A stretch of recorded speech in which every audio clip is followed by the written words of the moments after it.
He was just 22 years old, with a lean build, a confident smile, and the audacity to shout to the world that he would knock out the most feared man in boxing. Everyone laughed, until that night.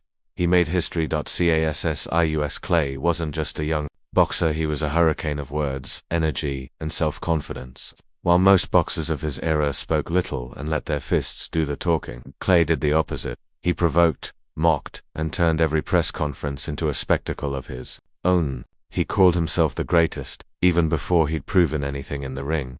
For many, it was arrogance. For him, it was destiny.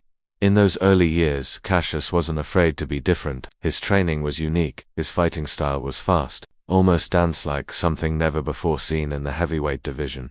While his rivals resembled tanks, he seemed like a floating shadow, float like a butterfly, sting like a bee. That phrase wasn't just poetry, it accurately described what he did in the ring, but there was a gigantic obstacle in his way. Sonny Liston, the world champion, a man with a dark past, frightening looks, and a knockout power that had already destroyed careers. Liston was the terror of boxing, and almost no one believed the skinny young man could last a single round against him. The newspapers mocked, the experts laughed, and even his fellow professionals said, "This kid doesn't know what he's getting into."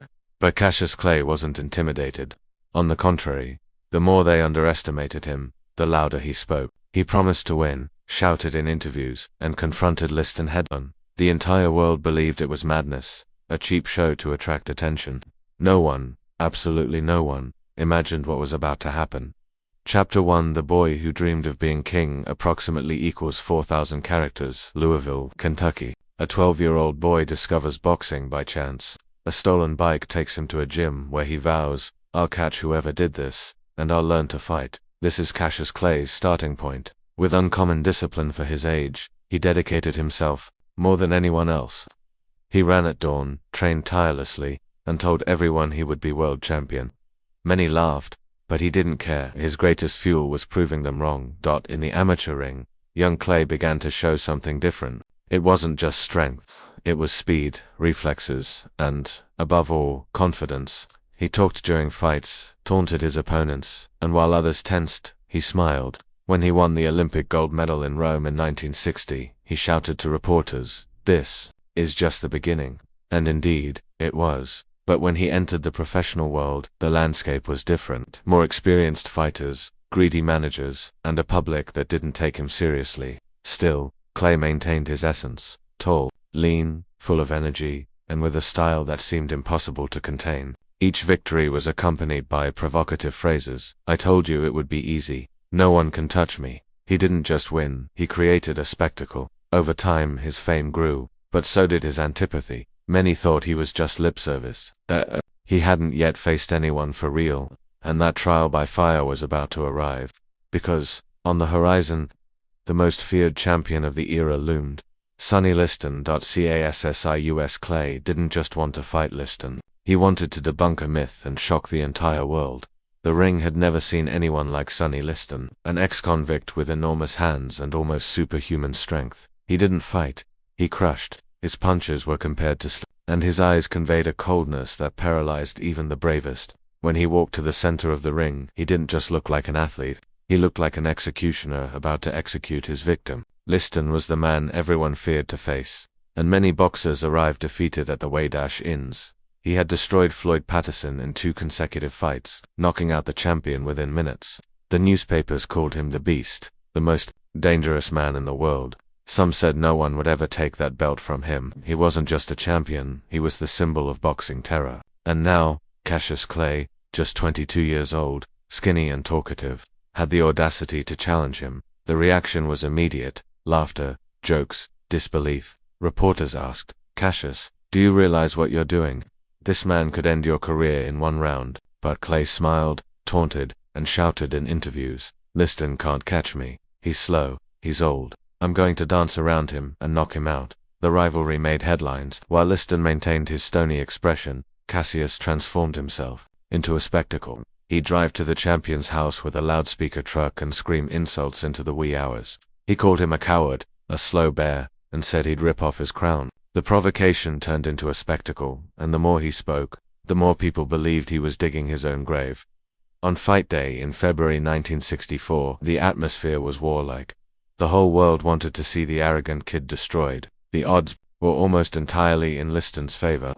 Few gave Cassius a chance. He won't last 3 rounds, the experts said.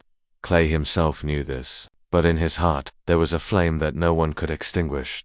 In the locker room before the fight, he looked into the camera and shouted, "I'm the greatest. I'm going to shock the world." The crowd laughed, but when the bell rang and the first dance began, what happened surprised everyone. Cassius Clay didn't run. He floated, his feet moved as if gliding through air, his dodges quick as camera flashes. Liston punched the air furiously, while the young man grinned and taunted inside the ring. "Is that all you've got? You can't catch me, you slow bear." The crowd watched in astonishment. It didn't seem real. Round after round, the champion couldn't land a hit. Clay defied all the laws of heavyweight wrestling. Fast, provocative, confident. But midway through the fight, something happened. His eyes began to burn. A mysterious substance seemingly burning his vision. He could barely see, stumbling, blinking, desperately. It was the perfect moment for Liston to finish him. The crowd expected the knockout, but somehow, Cassius resisted. He survived the inferno for 2 full rounds until his vision returned, and when he returned like a hurricane. His strikes were sharp, his dodges impeccable. Liston was no longer the invincible monster. He was a weary giant, cornered by a boy who seemed to know no fear. The impossible was about to happen. At that moment, in front of the entire world, Cassius Clay prepared to speak the words that would echo through eternity. If this story already gives you chills, just imagine what's coming next. Don't forget to like, subscribe to the channel, and comment below what you would do in Cassius's shoes. Would you face the giant or run from him? The bell rang. The world held its breath.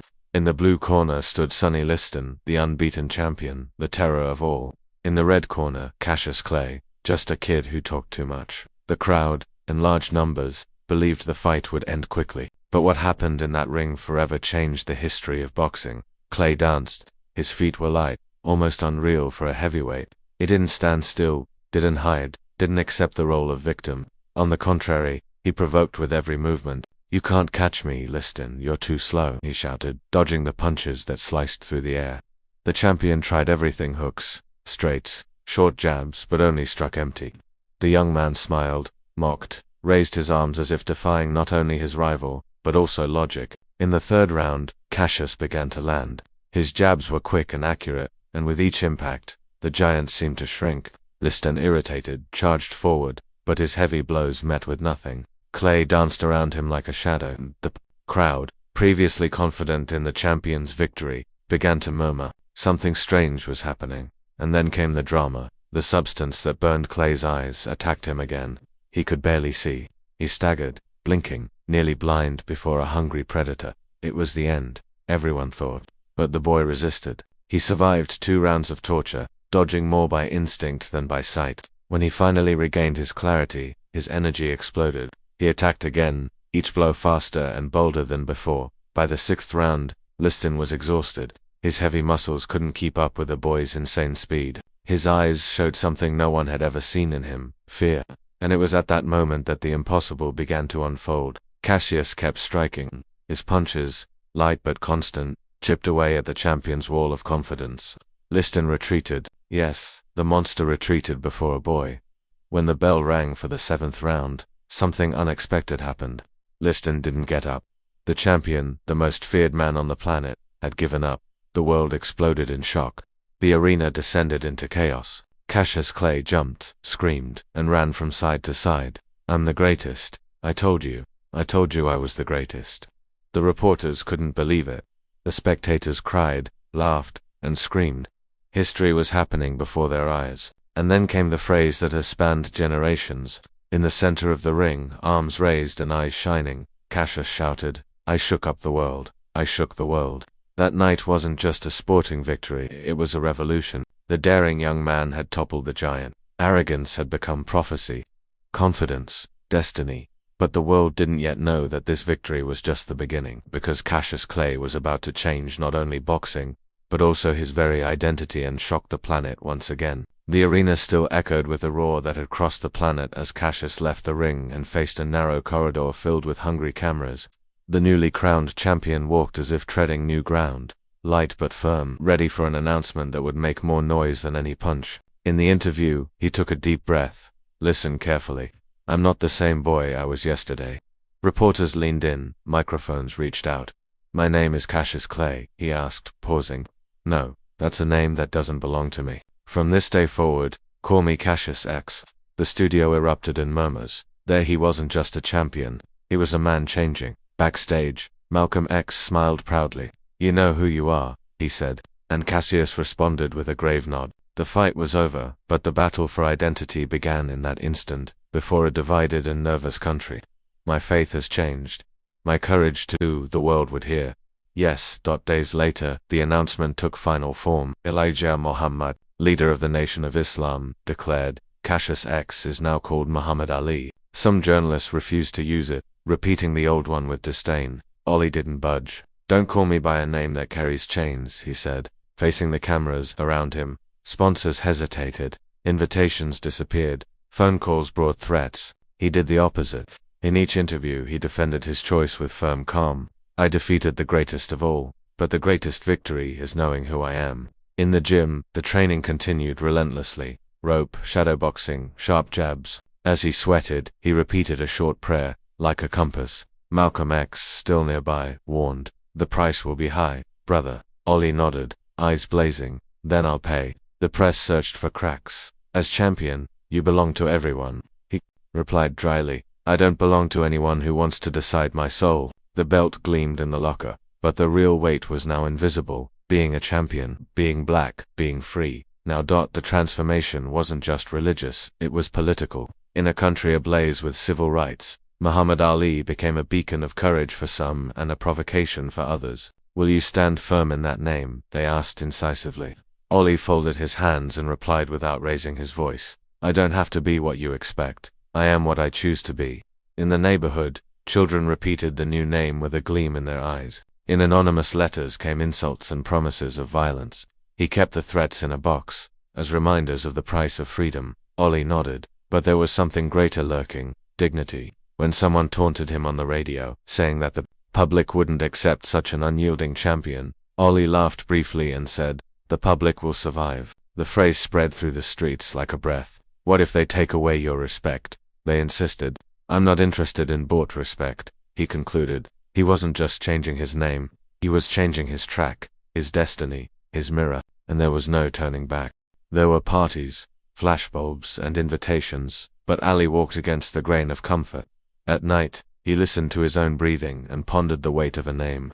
Muhammad Ali, he repeated softly, as if sealing a pact. Youth questioned everything, and war invaded conversations and dreams. He already sensed that he would soon be held accountable for this. When a reporter suggested that champions should set an example without question, Ollie stared into the camera and replied, an example without conscience is just window dressing. The phrase went around. In the ring, he planned title defenses. Outside it, he planned not to lose himself. Between rounds and prayers, he honed an idea. Courage is standing when the wind tries to break. Malcolm would walk away, the world would shift, and Ollie would walk alone through many crossroads. But in that moment, as he adjusted his bandages and stared into the mirror, he whispered, I chose my name, now I will choose my story. And the final silence, before the next storm, sounded like drums in the distance. He breathed. And Muhammad Ali had achieved the impossible. He toppled the giant Liston, changed his name, and became a symbol. But being Ali meant carrying a weight greater than any belt. The world champion now faced not only rivals in the ring but also a divided, prejudiced, and war-torn country. Vietnam was becoming a killing field for thousands of young Americans. And the day came when the government knocked on Ollie's door. He was to enlist. The world expected him to obey. After all, champions were also used as patriotic propaganda. But Ollie didn't bow. In front of the cameras, he lifted his chin and said, I have nothing against the Viet Cong. None of them ever called me a nigger.